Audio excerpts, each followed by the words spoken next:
पुरतः कदानुकरवै पुरवैरिविमत्य पुलकाङ्कितलतां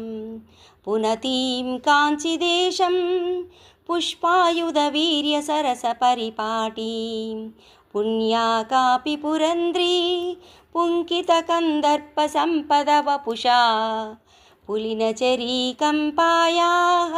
पुरमदनं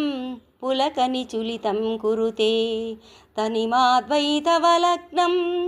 तरुणारुणसम्प्रदायतनुलेकां तटसीमनिकम्पाया तरुणिमसर्वस्वमध्यमद्राक्षं पौष्टिककर्मविपाकं पौष्पसरं सविदसीं निकम्पाया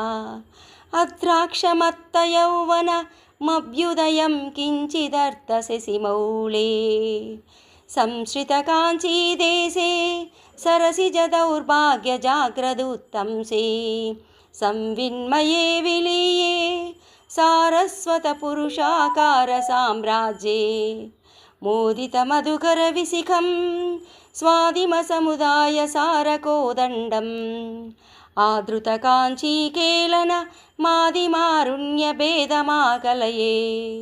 उररीकृतकाञ्चीपुरी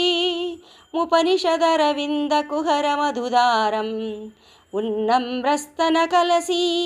मुस्तवलहरीमुपास्महे शम्भो येन शिशुदीर्घलोचन मेनः परिपन्ति सन्ततं नमताम् एकाम्रनादजीवितमेवं पददूरमेकमवलम्बे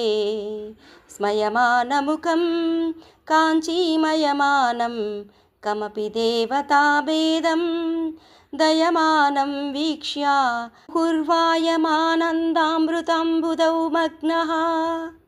कुतुकजुषी काञ्चीदेशे कुमुदतपोराशिपाकशेखरिते